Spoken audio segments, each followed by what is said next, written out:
आपने जो है तो उम्मीदवारी अर्ज़ दाखिल किया, तो क्या सोचकर जो है तो आपने तो उम्मीदवारी अर्ज़ दाखिल किया?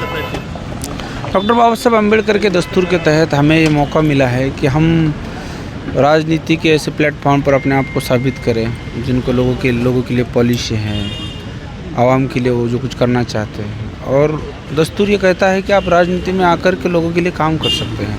बहुत सारी ताकत, बहुत सारे मौके रहते हैं जब आप सियासत में काम करते हैं। तो अगर हम खिदमत और लोगों का भला चाहते हैं तो हमारे लिए सियासत में जाना और सियासत में किसी कुर्सी के लिए लड़ना बिल्कुल जायज़ भी होता है, ज़रूरी भी होता है। जैसा कि अभी सबका आपका एक नारा रहा है कि बीड़ को जो है तो क्षीरसागर मुक्त कराने का, तो आप इसको कैसा देखते हैं?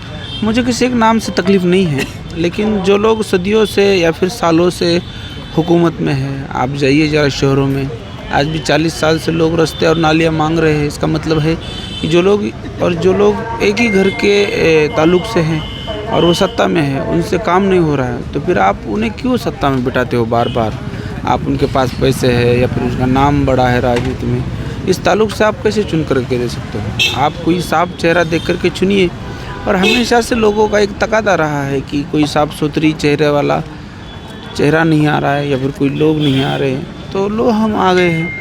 जैसा कि अगर आप आमदार बनते हैं तो अभी भी बीड़ शहर के अंदर में विकास के जो बहुत सारे मुद्दे अभी भी पेंडिंग है साहब। अभी आप शहर का अगर दौरा करते हैं तो रास्ते बराबर से नहीं है, नालियों का मसला है, कचरों का मसला है, और भी ऐसे मूलभूत जो गर्ज है इसका भी बहुत सारा पेंडिंग में है। तो इसका आप निपटारा कैसा करेंगे? आपके क्या ठोस कदम रहेंगे?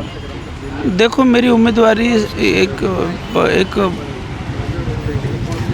नई राजनीति की शुरुआत है, एक आगाज़ है, और सिर्फ एक 5 साल के नतीजे के लिए ये जंग नहीं है। मैं समझता हूँ कि एक नई राजनीति नए लोगों के साथ, एक नई दिशा के साथ हमको लेकर के जाना है। रही बात आपने जो मसले बताए, उस मसलों को तो हम बिल्कुल एजेंडे पर लेकर के जाने वाले हैं।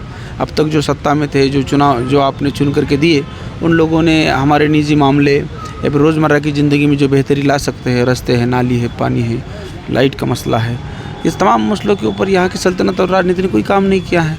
वी हैव द ऑप्शन, हम उनको एक पर्याय दे रहे हैं। पहले 2 क्षीरसागर थे पिछले चुनाव में, अब इस बार 3 क्षीरसागर हैं, तो इसका कुछ असर गिरेगा क्या? हाँ, लोग नहीं चाहते कि क्षीरसागर को चुन करके देना, क्योंकि क्षीरसागरों ने यहाँ की मिट्टी और यहाँ के लोगों के साथ जाति की है। उन्होंने इन लोगों का भरोसा तोड़ा है। इन्होंने हमेशा मुसलमान और यहाँ के गरीब लोगों के वोटों का इस्तेमाल किया है।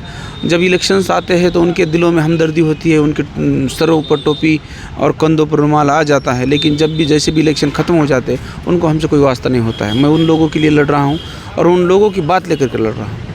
कि आपका जो तो कीमती वक्त देने के लिए धन्यवाद।